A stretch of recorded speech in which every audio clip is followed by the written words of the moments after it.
खास, कारण चवीला भारी आणि पाम ऑइल अजिबात नाही. आणि आता पुन्हा एकदा बातमी आहे पुण्यातून. पुण्याच्या भोरमधील नसरापूरमध्ये 65 वर्षीय नराधमानं 4 वर्षीय चिमुकलीवर अत्याचार करून तिची दगडानं ठेचून हत्या केली. या प्रकरणामुळे संतापलेल्या नसरापूरच्या ग्रामस्थांनी कालपासून आंदोलन सुरू केलं. आता या आंदोलनाचं लोण पुण्यापर्यंत पोहोचलेलं असून चिमुकलीच्या नातेवाईकांनी आणि ग्रामस्थांनी पुण्यात आंदोलन सुरू केलं. मुलीचा मृतदेह पुण्यातील नवले पुलाजवळ ठेवून आंदोलन सुरू करण्यात आलं. आंदोलकांनी मुंबई बंगळुरू महामार्ग हा रोखून धरला. ऐन गर्दीच्या वेळी हे आंदोलन करण्यात येत असल्यानं परिसरात मोठी वाहतूक कोंडी झाली.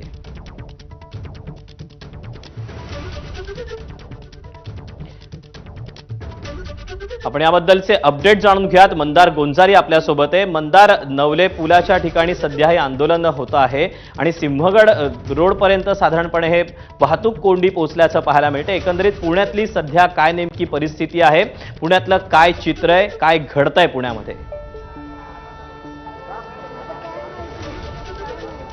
या मुलीच्या बाबतीत जे घडलं ते अतिशय दुर्दैवी होतं. कोणत्याही कुटुंबाच्या वाट्याला असा प्रसंग येऊ नये.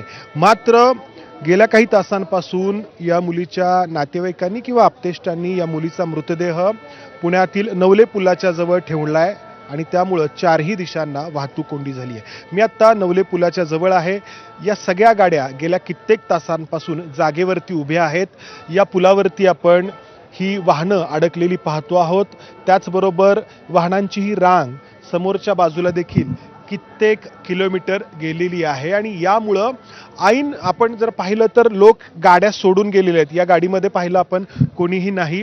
त्याचबरोबर समोरच्या या गाडीमध्ये पाहिलं तिथंही कोणीही नाही. ही जी ॲम्ब्युलन्स आहे ती देखील आपल्याला या ठिकाणी मोकळी दिसते आहे. अनेक जण या समोरच्या गाडीमध्ये देखील कोणीही नाही आहे. तर अनेक जण अक्षरशः वाहनं आहेत तिथे उभा करून बाजूला गेलेले आहेत आणि अनेकांवरती अतिशय गंभीर प्रसंग ओढवलेला आहे. आम्ही आत्ता इथे होतो तेव्हा एक जोडपं आम्हाला या ठिकाणी दिसलं. या गृहस्थांची प्रकृती अतिशय गंभीर आहे.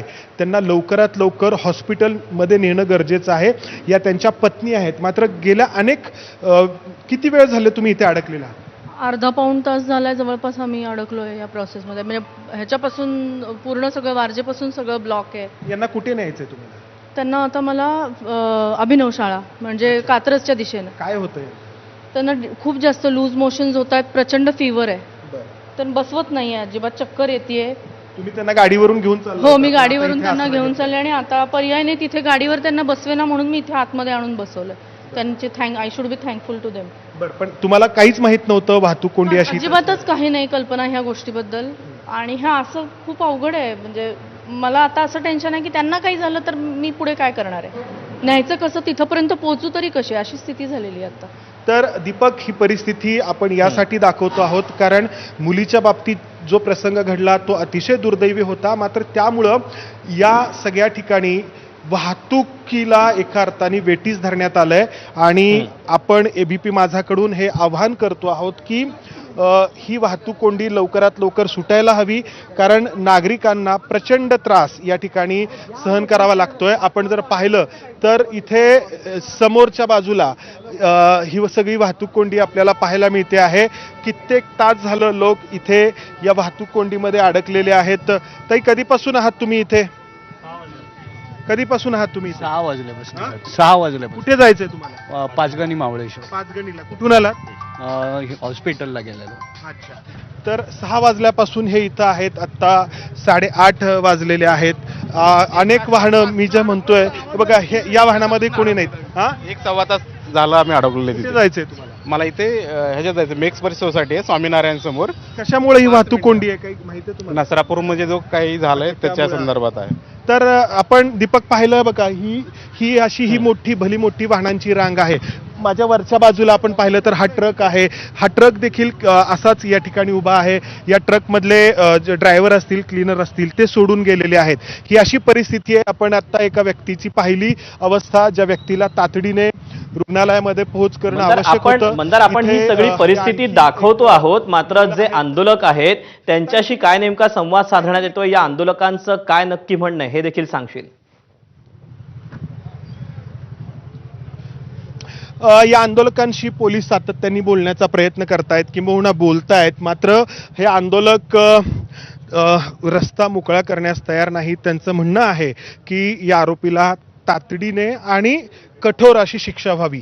खरं तर राज्याचे मुख्यमंत्री देवेंद्र फडणवीस यांनी थेट या सगळ्या आंदोलकांशी संवाद साधला, जेव्हा उपमुख्यमंत्री सुनेत्रा पवार या आंदोलकांच्या ठिकाणी पोहोचल्या किंवा या दुर्दैवी मुलीच्या कुटुंबांसह त्यांनी बोलणं केलं, तेव्हा मुख्यमंत्र्यांना फोन देखील लावून दिला सुनेत्रा पवारांनी आणि मुख्यमंत्र्यांनी देखील आवाहन जे आहे केलं की तुम्ही विश्वास ठेवा आणि या आरोपीला लवकरात लवकर फास्ट ट्रॅकवरती खटला चालून शिक्षा होईल याची ग्वाही मुख्यमंत्र्यांनी दिली आणि कठोर शिक्षा होईल याची काळजी घेतली जाईल असंही म्हटलं. मात्र तरी देखील हे जे कुटुंबीय आहेत त्यांचा संताप जो आहे तो कायम आहे. आपण जर पाहिलं तर आत्ता या ठिकाणी ही अशी परिस्थिती आपल्याला पाहायला मिळते आहे. पुण्यातील नवले पूल सगळ्यात वाहतुकीसाठी म्हणून ओळखला जाणारा, वाहतूक कोंडीसाठी म्हणून ओळखला जाणारा एरवी देखील, आणि आत्ता इथं हे असं आंदोलन होतंय त्याच्यामुळे इथं एखादं पार्किंग असावं अशी परिस्थिती आहे. एखाद्या पार्किंगमध्ये जशी वाहनं आपण पाहतो उभी असलेली ती वाहनं इथं आत्ता या पुणे बेंगलोर राष्ट्रीय महामार्गावरती उभी आहेत. मावशी, कुठे जायचंय तुम्हाला? कोण आम्हाला? हां, माझे लेक कुठे जायचं? आम्हाला हडपसरला जायचंय. किती वेळ झाली? इथं कमीत कमी 3 तास झाले आम्हाला. अच्छा, हा, 3 तासापासून आहे. आता कसं करणार? आता कसं, आता पण आंदोलन झालंच पाहिजे, बरं कारण जोपर्यंत निकाल लागत नाही तोपर्यंत काय आहे. बरं. त्यासाठी निकाल म्हणजे कसा निकाल लागला पाहिजे? म्हणजे काय ते आता प्रकरण तर मिटलं पाहिजे ना, बरं. त्यासाठी. तर आपण पाहतोय इथं ही समोर ॲम्ब्युलन्स आहे. या ॲम्ब्युलन्समध्ये त्या दुर्दैवी मुलीचा मृतदेह आहे आणि इथे हे जे आंदोलक आहेत ते या ठिकाणी बसलेले आहेत. पोलीस सातत्याने त्यांच्याशी बोलण्याचा प्रयत्न करतायत, त्यांना समजावण्याचा प्रयत्न करतायत. मात्र या आंदोलकांचं म्हणणं आहे मुख्यमंत्र्यांनी इथं यावं आणि तरच त्यांचं जे आंदोलन आहे ते मागं घेतील. इथे आपण प्रयत्न देखील करू. आपण जर पाहिलं तर मोठ्या संख्येने इथे या ठिकाणी हे आंदोलक आहेत आणि या आंदोलकांशी वरिष्ठ पोलीस अधिकारी सातत्याने बोलण्याचा प्रयत्न करतायत. आपण या मुलीचे जे नातेवाईक आहेत ते या ठिकाणी आहेत. आपण इथं अनेक राजकीय पक्षांचे पदाधिकारी देखील आहेत. एक मिनिट. बर बर